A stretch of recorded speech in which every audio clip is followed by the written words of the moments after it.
శ్రీ గురుభ్యో నమ. శ్రీమాత్రే నమ. మాతాపితృభ్యాన్ నమ. శివశ్రీ శర్మ మాడుగుల యూట్యూబ్ ఛానల్ వీక్షకులకు స్వాగతం. నూతన హేమలంబి నామ సంవత్సర ఉగాది శుభాకాంక్షలు. మొట్టమొదటగా రాశి ఫలాల్లో భాగంగా ఇప్పుడు మనం ధనురాశి వారికి ఎలా ఉందో చెప్పుకుందాం.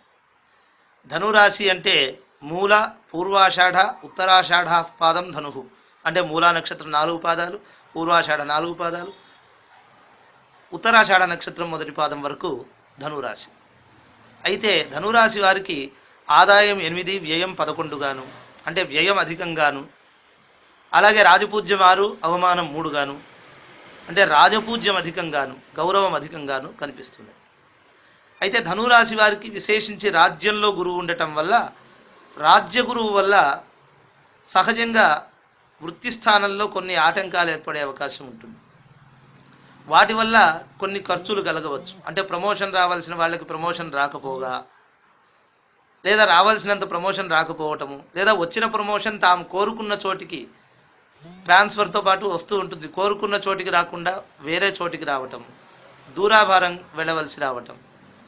అలాగే ఉద్యోగంలో అనుకున్న ఉద్యోగం కాకుండా వేరే మార్పు, వేరే స్థాన మార్పు కలగడం, స్థాన చలనం కలగడం ఇత్యాదులన్నీ జరిగే అవకాశం ఉన్నది.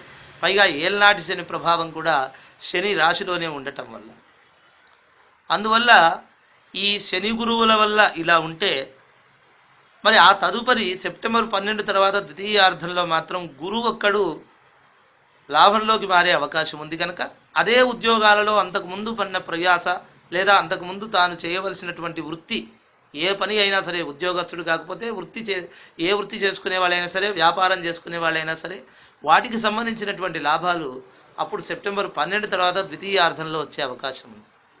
అలాగే మరి లాయర్లు, ఉపన్యాసకులు, పండితులు, జ్యోతిష పండితులు, ఉపాధ్యాయులు లాంటి వాళ్ళకి ముఖ్యంగా ద్వితీయార్థంలో విశేషమైన ఫలం, ఒకవైపు ఏల్నాటి శని దోషాలంటూ ఉంటూ స్థానచలనాలు కలుగుతూ వాటి ద్వారా కొద్దో గొప్ప మంచి ఫలం కలిగే అవకాశం ద్వితీయార్థంలో ఉన్నది.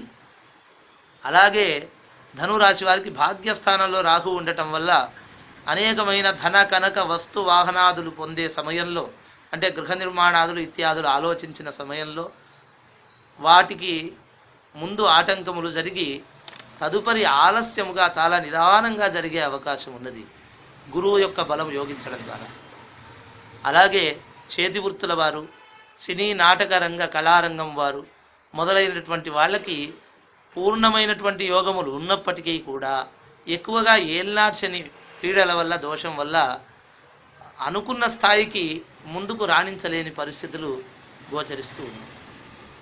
ఏదేమైనప్పటికీ ధనురాశి వారికి లాభంలోకి వచ్చే గురువు అంటే సెప్టెంబర్ 12 తర్వాత నుంచి యోగించే అవకాశం ఉంది. కనుక అంతకు ముందు పూర్ణంగా యోగించడానికి, ఆ తదుపరి బాగా యోగించడానికి మాత్రం విశేషంగా సుబ్రహ్మణ్య స్వామి ఆరాధన, దత్తాత్రేయ స్వామి ఆరాధన, దత్తాత్రేయ స్వామి, సుబ్రహ్మణ్య స్వామి క్షేత్ర దర్శనము ఇత్యాదులన్నీ చేస్తూ ఉండడమే కాకుండా మంగళవారము, శనివారము, గురువార నియమాలు విశేషించి పాటించాలి.